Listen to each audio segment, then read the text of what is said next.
All right, guys, we're looking at a 2016 Kawasaki Teryx that I just purchased today. When I pulled it off the trailer, it had 0 miles on it. I had to buy a new one because my 2014 got stolen. So I ride around a little bit. Let's take a look. Like I said, it had 0 miles on it when I bought it. When I pulled it off the trailer a few minutes ago. And now it's got 18 miles on it. So let me give you a little idea of what I think about the new 2016, or the new to me 2016 Kawasaki Teryx. I know the 17 models are out. Like I said, this was a leftover. Kawasaki changed up a few things. They changed up the front end. They say they made it more aggressive. Okay, that's fine.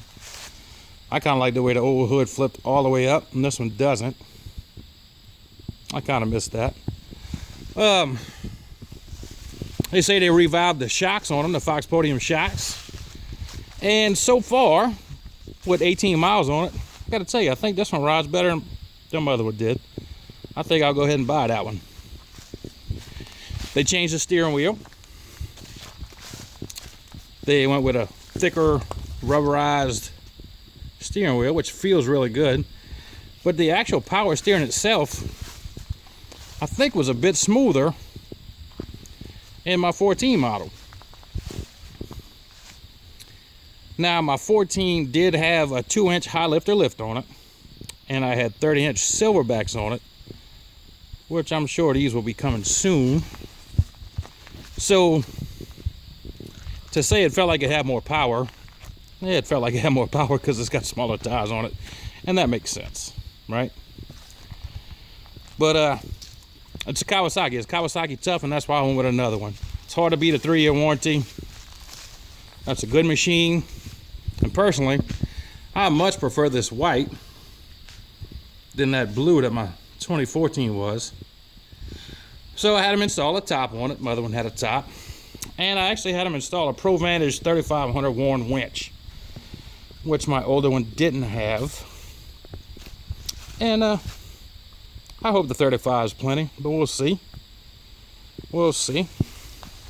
I'm not exactly excited about the placement of the winch controls, which they put right next to the shifter. I don't know if you guys can see that.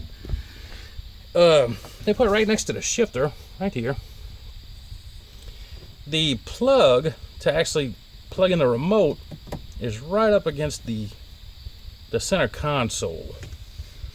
And I plugged it in, it works, but it's just tight. So I'm not excited about that, but it is what it is. So at least it's got a winch on it.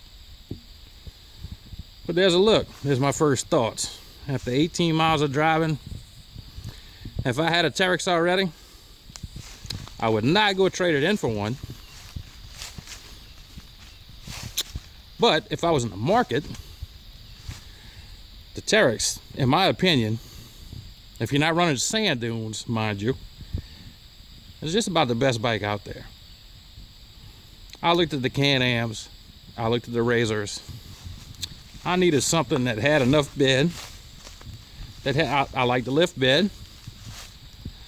I wanted something that I could still play with, which this definitely will do that. I spent a lot of time up here on my property running creeks with it, and it's a good time. It's a good machine. So soon you'll be getting some live video from behind the wheel of this thing, and we'll check it out further. But until then, you've got Corey's Take, and I'm out.